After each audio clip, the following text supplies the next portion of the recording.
ವಾದಿರಾಜ ವಿಶುದ್ಧವಾಣಿ ವಿಶಿಷ್ಟ ವಿಷ್ಣು ವಿಶೇಷ ಶಂಕರ ವಾಯು ಜಲ ಗಗನ ಅನಲ ಅಣು ಓಂಕಾರ ಬ್ರಹ್ಮಾಂಡ ಆದಿಮಧ್ಯ ಅಂತದ ವ್ಯಾಪ್ತಕ್ಕೆ ಸಚ್ಚಿತ್ ಆನಂದ ಆತ್ಮಜ್ಞಾನಕ್ಕೆ ರೂಪು ನೂರರ ಶುದ್ಧ ಚೈತನ್ಯಕ್ಕೆ ನಮೋ ನಮಃ.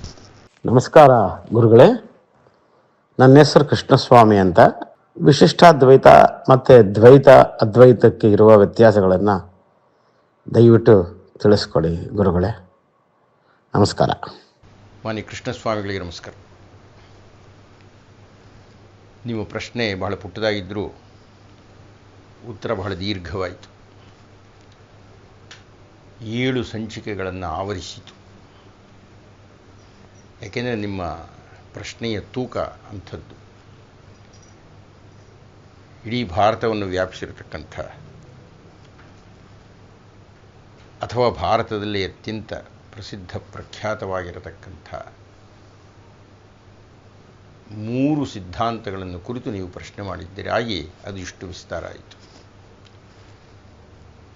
ಹಿಂದಿನ ಸಂಚಿಕೆಯಲ್ಲಿ ದ್ವೈತ ದರ್ಶನದ ದಾರ್ಶನಿಕರಾಗಿರತಕ್ಕಂಥ ಶ್ರೀ ಮಧ್ವಾಚಾರ್ಯರನ್ನು ಕುರಿತು ಮಾತನಾಡಿದ್ದಾಯಿತು. ಇದೀಗ ದ್ವೈತ ದರ್ಶನದ ಒಂದು ಸ್ಥೂಲ ನೋಟ, ಬಹಳ ವಿಸ್ತಾರವಾಗಿದೆ ಅದು. ಸುಮಾರು 9 ಪ್ರಮೇಯಗಳನ್ನು ಕುರಿತು ಚಿಂತನೆ ನಡೆದಿದೆ. ಅದನ್ನೆಲ್ಲ 100 ಪುಟಗಳಲ್ಲಿ ವರ್ಣಿಸಲ್ಪಟ್ಟಿದೆ. ಅದನ್ನು ಬಹಳ ಸಂಗ್ರಹವಾಗಿ ಈ ಸಂಚಿಕೆಯಲ್ಲಿ ಹೇಳಲಿಕ್ಕೆ ನಾನು ಪ್ರಯತ್ನ ಪಡ್ತೀನಿ. 9 ಒಂದು 2-3 ತಗೊಂಡು ಮಾತಾಡೋಣ. ಶ್ರೀ ಮಧ್ವಾಚಾರ್ಯರು ಒಂದು ಪ್ರಧಾನ ಸೂತ್ರವನ್ನು ಕಂಡರು, ದರ್ಶಿಸಿದರು, ಜಗತ್ತಿಗೆ ಕೊಟ್ಟರು. ಭಿನ್ನಾಶ್ಚ ಭಿನ್ನ ಧರ್ಮಾಶ್ಚ ಪದಾರ್ಥ ನಿಖಿಲ ಅಪಿ. ಇದು ಬಹಳ ಧಾತು, ಇದೇ ಪ್ರಧಾನ, ಇದೇ ಅಡಿಪಾಯ. ದ್ವೈತ ದರ್ಶನದ ಮೂಲ ಅಡಿಗಲ್ಲು.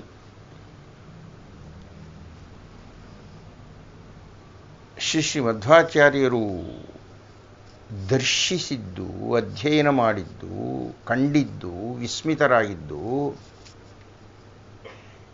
ಯಾವುದೇ ವಸ್ತುವನ್ನು, ಯಾವುದೇ ವಿಷಯವನ್ನು ಯೋಚನೆ ಮಾಡಿದರೂ ಎಲ್ಲವೂ ಭಿನ್ನವಾಗಿದೆ. ಒಂದು ಇದ್ದಂತೆ ಮತ್ತೊಂದು ಇಲ್ಲ. ಭೇದ ಭೇದ ಭೇದ. ಇದು ಅದ್ವೈತವನ್ನು ಅತ್ಯಂತ ತೀವ್ರವಾಗಿ ವಿರೋಧಿಸಲಿಕ್ಕೆ ಕಾರಣವಾಯಿತು.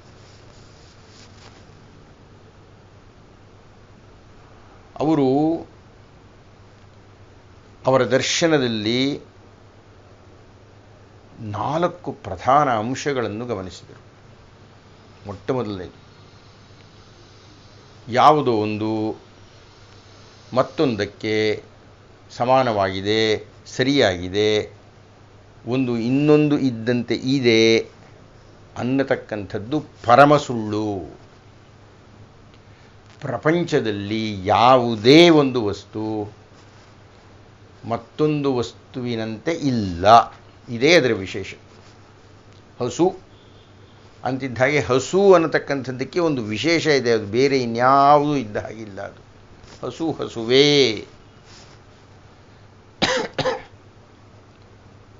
ಅಂದರೆ ಯಾವುದೇ ಕಾರಣದಿಂದ ಪ್ರಪಂಚದಲ್ಲಿ ಒಂದು ಇದ್ದಂತೆ ಇಲ್ಲ ಅಂದರೆ ಅರ್ಥ ಒಂದು ಮತ್ತೊಂದರಿಂದ ಭಿನ್ನ. ಭಿನ್ನಾಶ್ಚ ಭಿನ್ನ ಧರ್ಮಾಶ್ಚ ಪದಾರ್ಥ ನಿಖಿಲ ಅಪಿ. ಇಡೀ ಪ್ರಪಂಚದಲ್ಲಿ ಎಲ್ಲಿಯೂ ಒಂದು ಇದ್ದಂತೆ ಇನ್ನೊಂದು ಇಲ್ಲ. ಸರ್ವವೂ ಭೇದವೇ, ಸರ್ವವೂ ಭಿನ್ನವೇ. ಇದನ್ನು ಅರ್ಥ ಮಾಡಿಕೊಳ್ಳಲಿಕ್ಕೆ ಅವರು ಈ 4 ಅಂಶಗಳನ್ನು ಪ್ರತಿಪಾದನೆ ಮಾಡಿದರು. ಮೊದಲನೇದಾಗಿ ಈಗಾಗಲೇ ಹೇಳ್ತಾ ಇರುವಂತೆ ಯಾವುದೇ 2 ಪದಾರ್ಥಗಳು ಒಂದು ಇದ್ದಾಗ ಇನ್ನೊಂದಿಲ್ಲ, ಎಲ್ಲವೂ ಭಿನ್ನ. ಇದು ಮೊಟ್ಟ ಮೊದಲನೆಯದು. ಎರಡನೆಯದು, ಯಾವುದೇ ಪದಾರ್ಥ ಒಂದರಂತೆ ಕಂಡರೂ ಅದರೊಳಗೆ ಭಿನ್ನತೆ ಇರುತ್ತೆ. ಈ ಉದಾಹರಣೆಗೆ ಹಾಲು, ಕುಂಕುಮ, ಈ ಎರಡು ಉದಾಹರಣೆಗಳನ್ನು ನೋಡಿದರೆ ಹಾಲು ಒಂದೇ, ಕುಂಕುಮ ಒಂದೇ. ಆದರಲ್ಲ, ಹಾಲು ಅನ್ನುವುದರೊಳಗೆ ಹಾಲು ಅನ್ನುವುದೊಂದಿದೆ, ಆದರೆ ಬಿಳಿಯ ಬಣ್ಣ ಅನ್ನುವುದೊಂದಿದೆ. ಕುಂಕುಮದಲ್ಲಿ ಕುಂಕುಮ ಅಂತಕ್ಕಂಥ ಒಂದು ಪದಾರ್ಥ ಇದೆ, ಅದರೊಳಗೆ ಕುಂಕುಮ ಅನ್ನತಕ್ಕಂಥ ಒಂದು ಬಣ್ಣ ಬೇರೆಯದೇ ಇದೆ. ಕುಂಕುಮ ಕುಂಕುಮದ ಬಣ್ಣ, ಹಾಲು ಹಾಲಿನ ಬಣ್ಣ, ವಿಭಿನ್ನ ಮಾಡಲಿಕ್ಕೇನೂ ಆಗೋದಿಲ್ಲ. ಆದರೂ ಅದರೊಳಗೆ ಭೇದ ಉಂಟು. ಇದು ಎರಡನೆಯ ಹಂತದಲ್ಲಿ ಅರ್ಥ ಮಾಡಿಕೊಳ್ಳಬೇಕಾದ್ದು. ಇನ್ನು ಮೂರನೆಯ ಹಂತದಲ್ಲಿ ಆ ಬಟ್ಲಲ್ಲಿ ಹಾಲಿದೆ, ಆ ಭರಣಿಯಲ್ಲಿ ಕುಂಕುಮ ಇದೆ. ಆ ಕುಂಕುಮ ತಗೊಂಡು ಬಾ ಅಂತ ಹೇಳಿದಾಗ ಭರಣಿ ಸಮೇತ ತಗೊಂಡು ಬರ್ತಾನೆ. ಆ ಹಾಲು ಕೊಡು ಅಂದರೆ ಆ ಲೋಟದ ಸಮೇತ ಹಾಲು ಬರುತ್ತೆ. ಆದರೆ ಇಲ್ಲಿ ಭರಣಿ ಬೇರೆ, ಕುಂಕುಮ ಬೇರೆ, ಲೋಟ ಬೇರೆ, ಹಾಲು ಬೇರೆ. ಆದರೆ ಹಾಲನ್ನು ಆಧರಿಸಿ ಲೋಟ ಇಲ್ಲ, ಭರಣಿಯನ್ನು ಆಧರಿಸಿ ಕುಂಕುಮ ಇಲ್ಲ. ಹಾಲು ಅನ್ನುವುದರೊಳಗೆ ಇರತಕ್ಕಂತಹ ಭೇದ ಒಗ್ಗಟ್ಟಾಗಿದೆ. ಆದರೆ ಹಾಲಿನ ಲೋಟ ಅಂತಂತ ಹೇಳಿದಾಗ ಲೋಟವೇ ಬೇರೆ, ಹಾಲೇ ಬೇರೆ. ಅದು ಮೂರನೆಯ ಅಂಶ. ನಾಲ್ಕನೆಯದು ಬಹಳ ವಿಶೇಷವಾಗಿರತಕ್ಕಂಥದ್ದು. ಮಾವಿನ ಮರ ಇದೆ, ಮಾವಿನ ಮರ ಅಲ್ಲದ್ದಿದೆ. ನಾವು ಕೊಡೋ ಉದಾಹರಣೆ ದೇವದತ್ತ, ದೇವದತ್ತ ಅಲ್ಲದ್ದು ಅಂತ ನಮಗೆ ಅರ್ಥ ಆಗೋ ಹಾಗೆ. ಮಾವಿನ ಮರ ಅಲ್ಲದ್ದು ಅಂದರೆ ತದ್ವಿರುದ್ಧವಾದದ್ದು, ಪೂರ್ಣ ಭಿನ್ನವಾಗಿರತಕ್ಕಂಥದ್ದು. ಮಾವಿನ ಮರ, ಹಲಸಿನ ಮರ, ಬೇವಿನ ಮರ, ತೆಂಗಿನ ಮರ, ಅಡಿಕೆ ಮರ, ಇವೆಲ್ಲವೂ ಒಂದೊಂದು ಪ್ರತ್ಯೇಕವೇ. ಮಾವಿನ ಮರ ಇದ್ದಾಗ ಅಡಿಕೆ ಮರ ಇಲ್ಲ, ಅಡಿಕೆ ಮರ ಇದ್ದಾಗ ತೆಂಗಿನ ಮರ ಇಲ್ಲ. ಅದೊಂದು ಭೇದ. ಹೀಗಾಗಿ ಈ ಸತ್ಯ ದರ್ಶನವನ್ನು ಮಾಡಿದಂಥ ಶ್ರೀ ಮಧ್ವಾಚಾರ್ಯರು ಭೇದ ಅನ್ನತಕ್ಕಂತಹ ಪ್ರಧಾನವಾದ ಪ್ರಮೇಯವನ್ನು ಒಪ್ಪಿಕೊಂಡು 5 ವಿಧವಾಗಿರತಕ್ಕಂತಹ ಭೇದಗಳು ಇದೆ ಅಂತ ಹೇಳಿದರು. ಮೊಟ್ಟ ಮೊದಲನೆಯದು ನಾವು ಕಾಣ್ತಾ ಇರತಕ್ಕಂಥ ಪ್ರಕೃತಿ. ಎರಡನೆಯದು ನಮ್ಮೊಳಗಿರತಕ್ಕಂಥ ಜೀವ. ಮೂರನೆಯದು ಈ ಪ್ರಕೃತಿ, ಈ ಜೀವ, ಈ ಎರಡರನ್ನೂ ನಿಯಂತ್ರಣ ಮಾಡ್ತಾ ಇರತಕ್ಕಂತಹ ಈಶ್ವರ. ಹೀಗಾಗಿ ಈಶ್ವರ, ಜೀವ ಹಾಗೂ ಪ್ರಕೃತಿ ಅಥವಾ ಜಡ, ಈ ಮೂರನ್ನು ಆಧರಿಸಿ ಈ ಮೂರಕ್ಕೂ ಸಂಬಂಧಪಟ್ಟಿರತಕ್ಕಂಥ 5 ಭೇದಗಳನ್ನು ಕುರಿತು ಮಾತನಾಡಿ. ದ್ವೈತ ಸಿದ್ಧಾಂತದ ಪ್ರಧಾನವಾಗಿರತಕ್ಕ ಪ್ರಮೇಯ ಈ ಪಂಚಭೇದಗಳು. ಮೊಟ್ಟ ಮೊದಲನೇದು ಈಶ್ವರ ಹಾಗೂ ಜೀವ, ಇದೆರಡಕ್ಕೂ ಭೇದ ಇದೆ ರೀ. ಈಶ್ವರ ಅನ್ನತಕ್ಕಂಥವನು ಸರ್ವತಂತ್ರ ಸ್ವತಂತ್ರ. ಈ ಜೀವ ಅನ್ನತಕ್ಕಂಥದ್ದು, ಜಡ ಅನ್ನತಕ್ಕಂಥ ಪ್ರಕೃತಿ ಆ ಈಶ್ವರನಿಗೆ ಅಧೀನವಾಗಿರತಕ್ಕದ್ದು. ಸರ್ವತಂತ್ರ ಸ್ವತಂತ್ರ ಈಶ್ವರ, ಆ ಈಶ್ವರನೇ ವಿಷ್ಣು. ಈ ಜೀವ ಹಾಗೂ ಜಡ, ಈ ಪ್ರಕೃತಿ, ಜಡ ಪ್ರಕೃತಿ ಮತ್ತು ಜೀವ, ಈ ಎರಡು ಇದರ ಅಧೀನದಲ್ಲಿ ಪರತಂತ್ರದಲ್ಲಿ ಇರತಕ್ಕಂಥದ್ದು, ಅಸ್ವತಂತ್ರವಾಗಿರತಕ್ಕದ್ದು. ಹೀಗಾಗಿ ಈ ಈಶ್ವರನಿಗೂ ಈ ಜೀವಕ್ಕೂ ಭೇದವಿದೆ, ಮೊಟ್ಟ ಮೊದಲನೇದು. ಎರಡನೇದು, ಈ ಈಶ್ವರನಿಗೂ ಜಡಕ್ಕೂ ಭೇದ ಇದೆ. ಮೂರನೆಯದು, ಜೀವಕ್ಕೂ ಜಡಕ್ಕೂ ಭೇದ ಇದೆ. ನಾಲ್ಕನೆಯದು, ಒಂದು ಜೀವಕ್ಕೂ ಮತ್ತೊಂದು ಜೀವಕ್ಕೂ ಭೇದ ಇದೆ. ಐದನೆಯದು, ಜಡಕ್ಕೂ ಮತ್ತೊಂದು ಜಡಕ್ಕೂ ಭೇದ ಇದೆ. ಈ ಜೀವಕ್ಕೂ ಭೇದ ಇದೆ ಅಂದರೆ ಅರ್ಥ ಏನು? ನಾನೊಬ್ಬನಿದ್ದೇನೆ, ಇನ್ನೊಬ್ಬ ಮನುಷ್ಯ ಇದ್ದಾನೆ, ನನಗೂ ಅವನಿಗೂ ಭೇದ ಇದೆ. ಜಡಕ್ಕೂ ಭೇದ ಇದೆ ಅಂದರೆ ಅರ್ಥ ಏನು? ಒಂದು ಕಲ್ಲಿಗೂ ಒಂದು ಮರಕ್ಕೂ ಭೇದ ಇದೆ. ಹೀಗಾಗಿ ಈಶ್ವರ ಜೀವಭೇದ, ಈಶ್ವರ ಜಡಭೇದ, ಜೀವಭೇದ, ಜೀವ ಜಡಭೇದ, ಜಡಭೇದ. ಈ 5 ಭೇದಗಳು ಅತ್ಯಂತ ಪ್ರಧಾನವಾಗಿ ದ್ವೈತ ಸಿದ್ಧಾಂತದ ಪ್ರಧಾನ ಪ್ರಮೇಯ ಆಗಿದೆ. ಶ್ರೀ ಮಧ್ವಾಚಾರ್ಯರು ಬರೆದಂತಹ ಕೃತಿಗಳಲ್ಲಿ ಒಂದು ಪ್ರಪಂಚ ಮಿಥ್ಯಾವಾದ ಖಂಡನ ಅಂತ. ಅಂದರೆ ಅರ್ಥ ಏನಪ್ಪ ಅಂತಂದರೆ, ಶ್ರೀ ಶಂಕರ ಭಗವತ್ಪಾದಾಚಾರ್ಯರು ಅದ್ವೈತ ಸಿದ್ಧಾಂತದಲ್ಲಿ ಈ ಜಗತ್ತನ್ನು ಮಿಥ್ಯೆ ಅಂತ ಕರೆದಿದ್ದರು. ನಾನು ವರ್ಣನೆ ಮಾಡಿದ್ದೇನೆ. ಅಂದರೆ ಸುಳ್ಳು ಅಂತ ಅಲ್ಲ, ಆದರೆ ಅದು ಪರಮಸತ್ಯ ಅಲ್ಲ, ಅದು ವ್ಯಾವಹಾರಿಕ ಸತ್ಯದಲ್ಲಿ ಬರುತ್ತೆ, ವ್ಯಾವಹಾರಿಕ ಸತ್ತೆಯಲ್ಲಿ ಬರುತ್ತೆ. ಅಂದರೆ ಪ್ರತಿ ಕ್ಷಣವೂ ಬದಲಾವಣೆ ಆಗ್ತಾ ಇದೆ. ಇದು ಪರಬ್ರಹ್ಮ ವಸ್ತು ಬದಲಾವಣೆಯೇ ಆಗದೇ ಇರತಕ್ಕಂಥ ಪರಮಸತ್ಯವಾಗಿರತಕ್ಕಂಥ ಪಾರಮಾರ್ಥಿಕ ಸತ್ಯ ಇದು.